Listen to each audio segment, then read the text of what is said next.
Hi, everybody. Old guy here, and sorry for the delay, but I went last weekend to a writers' conference being held by my publishing house in Quincy, Illinois. The book this week is A Man in Full by Tom Wolfe, and I got to show you this because I think it's pretty cool. I mean, you've got this cover, right? So you pop the cover back and look at that. I mean, he's looking at you, and then there he is. And that, of course, is, I guess, the main character, Charles Croker. Now, or Crocker. Crocker. Charles Cracker, as you'll see why. I've always liked Tom Wolfe and felt like I've read a lot more of his books than I actually have. I read The Electric Kool-Aid Acid Test, The Right Stuff,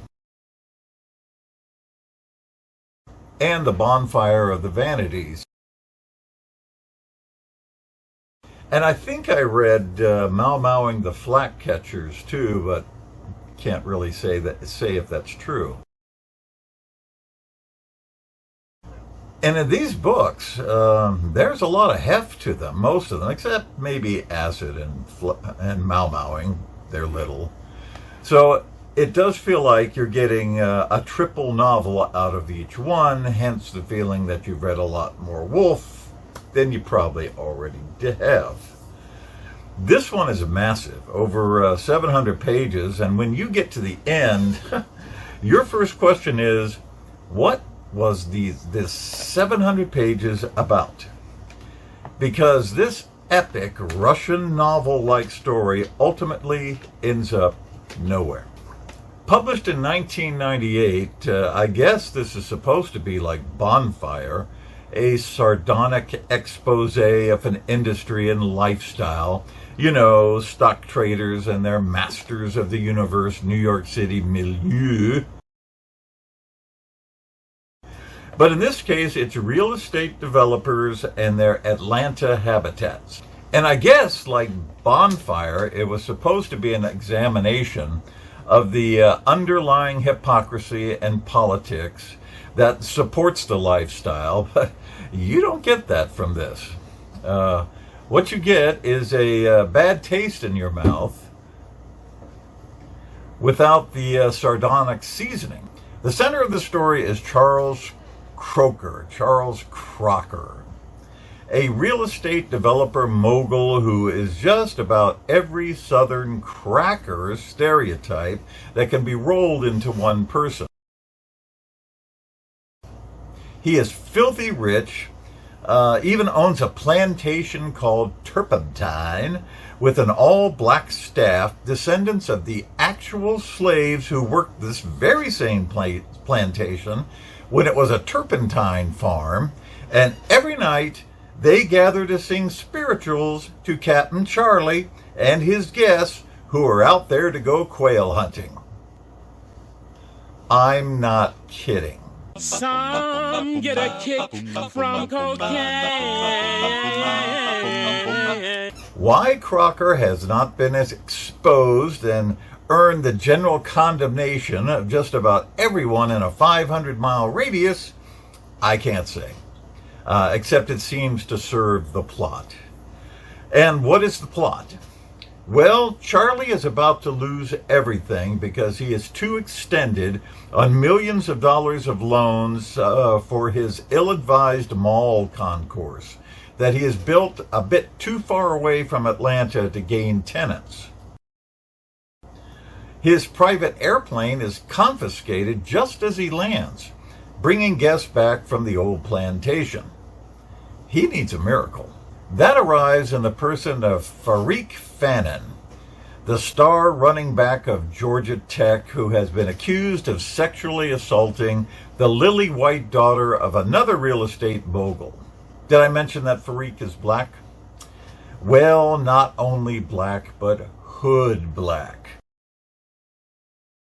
With contempt and confrontation oozing off him like the sweat after a two-a-day.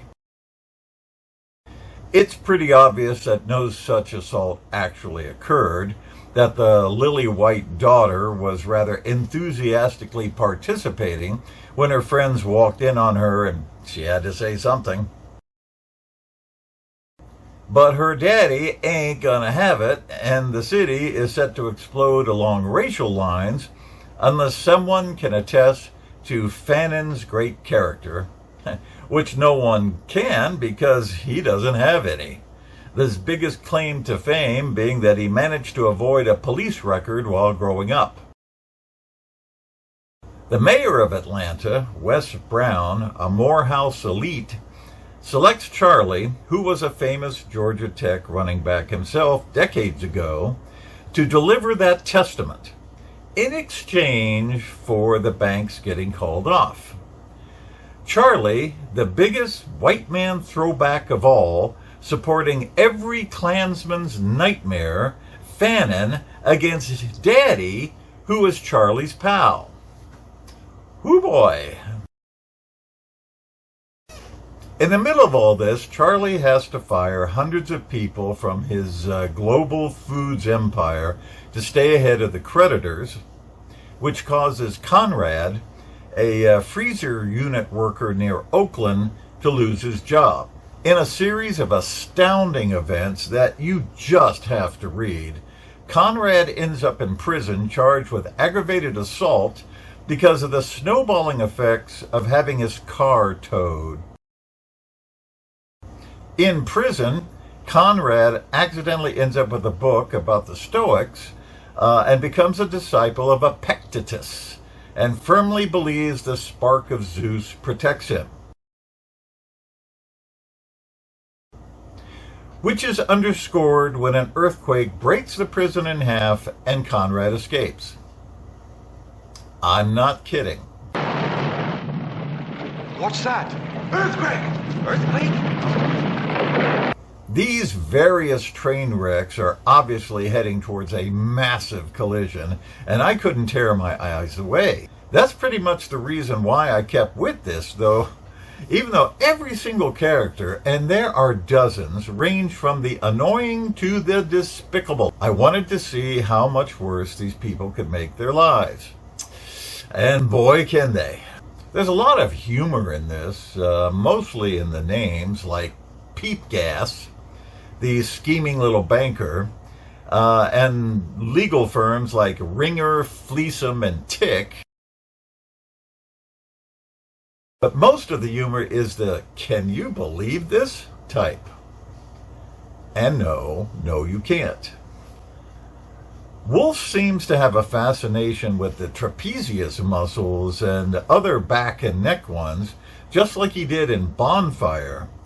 And just like in Bonfire, there's racial politics and dirty deals and two-faced backstabbing of the most Shakespearean.